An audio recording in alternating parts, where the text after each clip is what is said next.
Hi, welcome to our league match versus Halzard FC. It's our case actually, we missed a match this season, that's the first one. Actually all season we missed. We missed a match against PCCFC. They beat us 2-3 and unfortunately they scored in the last minute and our team was winning 2-1, got a knock, they pulled it back and basically just sort of generally done all the types of stuff that we've been typically doing against the users in all the matches where our opponents haven't been online. Basically, we've been beaten in the same way and yeah, that's what you get. Should have been there. So now actually we are, as we were discussing, what would happen if we lost these matches, being all hypothetical when we were sitting 10 points clear, that all of a sudden we're second. 10 points in front at top, now we're second. It's all changed, and now we are playing catch up and we have to win. I'm playing against fourth, and let's try and win.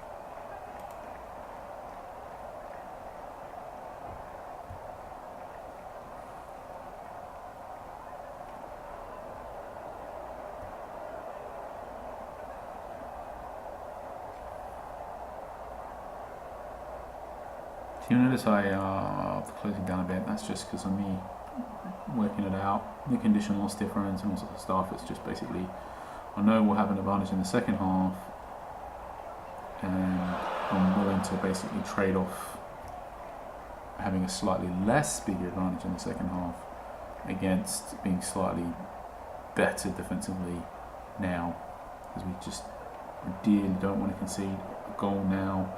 I think we are doing enough now, combined with the fact that we will have an increasingly bigger advantage as the match progresses. I think that's great. I think we are going to win. The main thing really is that we just don't want to concede any goals early. If they happen to have a couple of shots and score a couple of goals now, that might mean that we don't win, and that's exactly what we're trying to de-risk against, just upping this one notch, making it slightly less possible.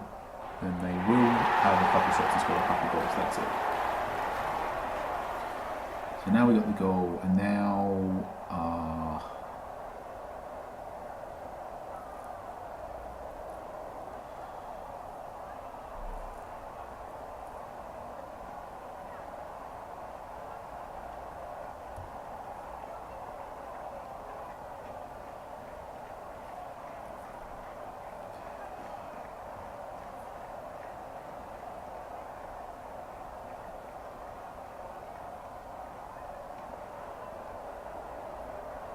we are winning, obviously, and I think we're really well placed here because we are currently in control of the match.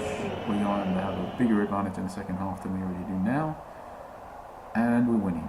So right now we could get unlucky, they could score, we could get really unlucky, they could score 2 goals in the end of this half, and we probably will still win. Not definitely, but probably they could score 2 goals right now, and we're probably still going to win this match. And that's what this goal allows. If we didn't have this goal, then that wouldn't be true. If they scored a couple goals right now and we didn't have this goal, I don't think that we probably would still win. I think that probably it'd be draw, more chance that we draw or loss than would we win probably. So that's really valuable to be winning in a match of football, obviously. So just continuing straight on here, I think I'm comfortable with everything. I'm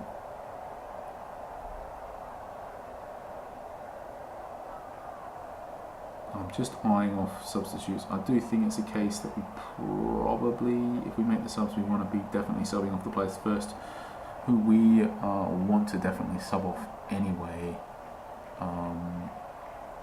Didn't check. I mean, actually, if we We bid for a couple of players, but I think it appears we were second highest bidder for both of them, unfortunately.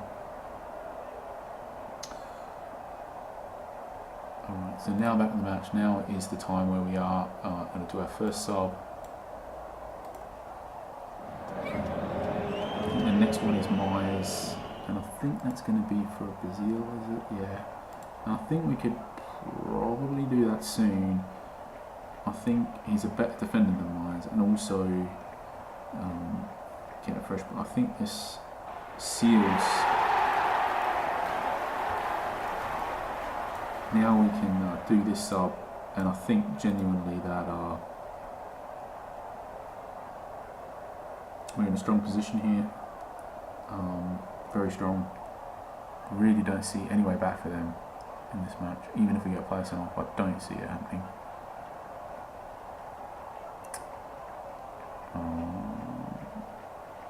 We just need to keep this third substitute up our sleeve. The main thing really is if we use our third sub and we end up without a goalkeeper for some reason, that might be how we lose. So the biggest way to de-risk against having to play without a goalkeeper is by one, having a goalkeeper on the substitutes bench, and two, not using our third substitute.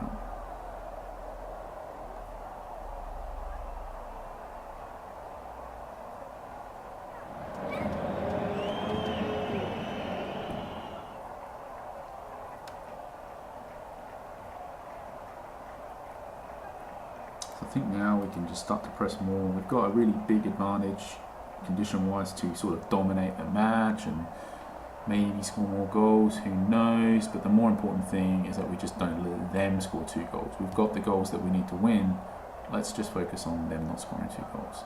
And with that in mind, we probably just want to make their life as difficult as possible.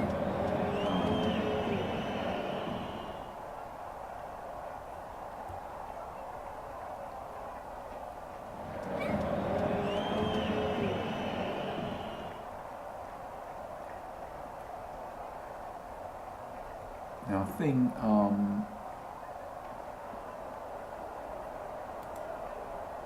it's probably one. It's sort of possible that we could do a third sub now, and then the very next minute our keeper could get injured, and blah blah blah. And they might have 2 shots, and they might score 2 goals, and whatever else. But in the real world, that's probably not going to happen. And it's probably more likely the case that one of these players will get sent off, and then be suspended for the next match. Or that a key player gets injured and costs us more results. I think that's more likely here. So I think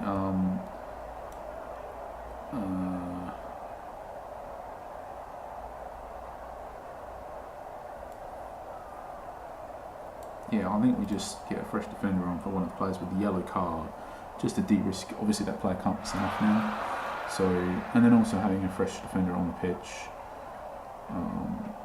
sort of also has the added bonus effect of making it less likely that they'll score 2 goals here. Now another thing, I think we can slow the tempo down, that's going to make it even less likely that they'll get the 2 goals.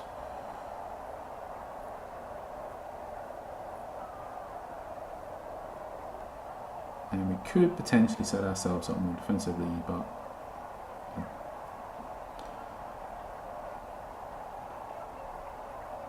don't think that's necessary.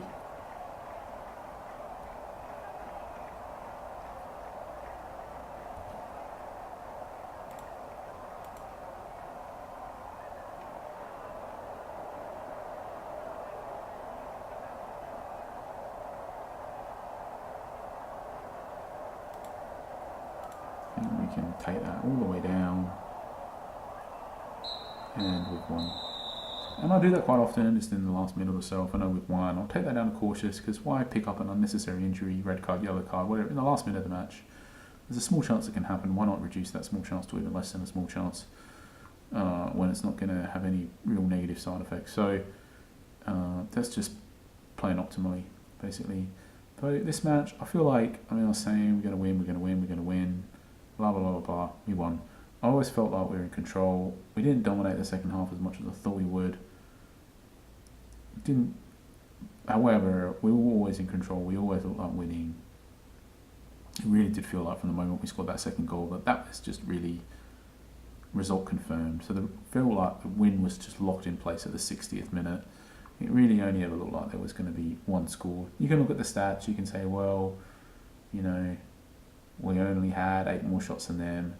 We only had 4 more shots on target than them. We only had 5% more possession than them. They had 65% possession in the last 10 minutes. You could look at individual stats and say it was possible they might have got a draw here. But that's just the stats. The actual match is the full story, all the events as they unfolded. And in the story, it only ever looked like we were going to score first. Like we had 5-6 shots to their 1 or something. It was all us at the beginning. It only looked like us. And then we scored, and then it only looked like us. And then we scored a second goal, and then it looked like we had won. And at no point did they ever really look like doing anything other than sort of maybe scoring a goal and losing 2-1, basically. It always felt like just they were on the back foot, they were always going to lose, and that we were always firmly in control of this match. It's very controlled, firm 2-0 win. So happy with that. Happy with our decision making. Happy with our substitutions. Happy. So where does that leave us? That leaves us now still projected second. It leaves us without, say, our destiny not in our own hands, but it is still in our hands because we get to play Feta still. I guess the key difference here really is that Feta was second, and they were reliant on having to beat us in order to overtake us. And I think now it is the case that before we dropped all these points, we could have just kept beating everybody else, and we could have lost to Feta and we probably still would have won the league. That is not true anymore. Now, if we lose to Feta I think in the 2 remaining matches that we play against them, is that right? No, we've got 1 remaining match. So, if we lose to them in that match, what is it? Feta cheese. Oh, we beat them. I didn't realise we beat them the first time. So we've actually played Feta cheese. I forgot about that first win. So we've actually played Feta cheese 3 times. We've lost the 2 most recent times against them. And so it is the case now that, you know, if we lose to Feta cheese when we play them the 4th time, you really have to say that if you assume that they're going to beat us in that match, they are definitely the favourites to win the league. If all the results are unknown, which is obviously what the reality is here, then honestly at this point in time, I don't know who are the favourites. They are certainly in pole position though. You know, we might have a lot better goal difference, but they have the better points, and the goal difference only matters if the points are the same. So until they slip up, if they slip up, and if we don't slip up in the meantime, then they are in pole position. That's just how it is. Now, the real, I guess, saving grace in a way of this league that we have is just that it is possible that they could drop points against anybody in the same way that it is possible that we could, mind you. But it is possible, even though there are teams in this league that are clearly better than other teams, every team is capable of getting a result against any other team. I think that is true. I don't know if there's an exception. I don't know if, for example, Banshee maybe can't get a result off of the top 2 teams or top 3 teams. I have to check. They might have or come close. I'm not quite sure. But that singular exception aside, I know for a fact that I've seen Lubowski get points off of some teams at the top, and definitely I've seen other teams here get, you know, the points that are dropped between Feta Cheese, Wanderers, and PCCFC. You know, they haven't. These obviously all of these points dropped up here aren't between each other, obviously, because there's just too many points dropped for that to be true. These teams have obviously dropped points against other teams here. So we've got a battle on our hands. We've gone from being clear-cut favourites to not being favourites, basically. And now we are the underdog, and we have to fight hard to win the league, and our destiny is not in our own hands. Well, technically it is, because technically we play Feta Cheese once still, and if we beat them and win all of our other matches, then we will win the league. But technicalities aside, our destiny is in our own hands. or I guess our destiny is in our own hands, but we are not the favourites anymore. I think that is true. So anyway, cheers, thanks for watching, and catch you for the next match.